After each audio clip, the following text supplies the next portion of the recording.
Why has Deck 9 brought back Chloe Price?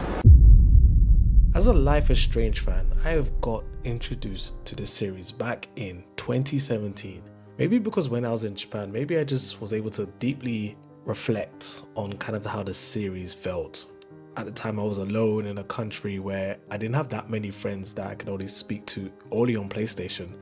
So when it came to playing this series, but it wasn't just the storyline, it was the sort of deep-rooted thoughts that the characters went through, the lyrics of the music when you'll just stop and reflect on the actions you did, but also the deep color palette, what makes you want to kind of change your career to become a cinematic photographer. A lot of people will get the vibe of Max and Chloe's friendship being relatable, spontaneous, typical teenager rebellious phase.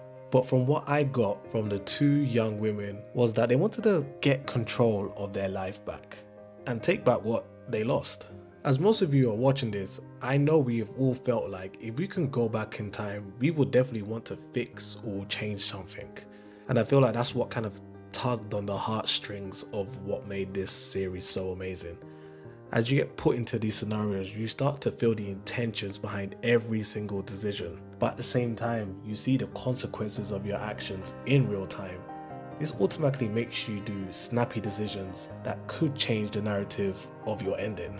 From the jump, you automatically play as a young girl, Max, who is a new student in college, who is basically a young, passionate photographer who cares about her surroundings and is eager to kind of show her perspective to the world. And then you've kind of got her opposite counterpart, Chloe Price. And from the get-go, you can tell that she's some sort of troublesome teenager with her punk rock hairstyle, tomboyish mannerisms, and more swear words than a pirate with a stutter. But since Life is Strange 1 has ended back in 2015, we've had a number of sequels from the DS brothers, which was a whole new dynamic which tackles racism, prejudice themes, and a kind of male-centered dynamic. Some people loved and some people hated this sort of series, but in my opinion, it was a great twist of events that was something from the series I never thought I needed until I actually played the sequel. But unfortunately, this doesn't reflect with true colors. With somewhat positive reviews with big publishers, you would think the third installments, all they had to do was just continue the formula that's basically worked over the years. Have like-minded characters, fleshed out backstories with a deep understanding on current events, and just add a bit of twist of drama. But no, this installment left a lot of people saying quotes like, "It's not Life is Strange enough." And I could see why a lot of people felt this way. For example, them dedicating a whole episode to Chris. Yeah, you remember Chris, that little runt who ended up getting hit by a car in one of the episodes.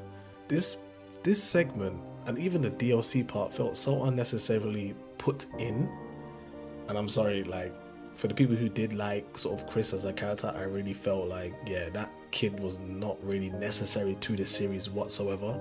Even with the role-playing segment, it truly felt like this is just padded in to just make up for those last two golden episodes which we end up getting. Those two episodes we got at the end where they had like a deep dive on understanding Alex's life.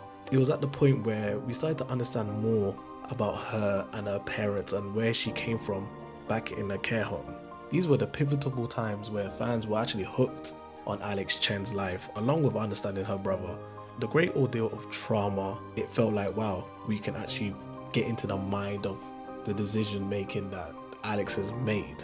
But unfortunately, this was not added to the start of the actual series, which I feel like was a big L in my opinion. I felt like if they added this to the start of the series, this would massively have built more of a stronger connection to these characters and obviously given more of an investment to understand and know more about the world of Life is Strange True Colors. And now we get to the main segment of the video. Life is Strange Double Exposure.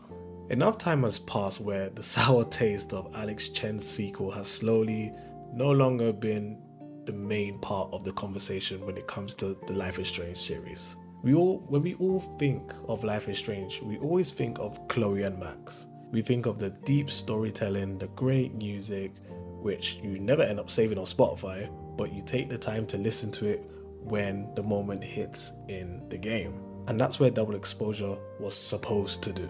There was a lot of polarizing reviews on Double Exposure from people saying the writing is like when it was back in 2015, to the publications also saying the story was undeveloped and it lacked depth. In my opinion, yes, I did love the story. Could they have done more? Could they have added a bit more to the story?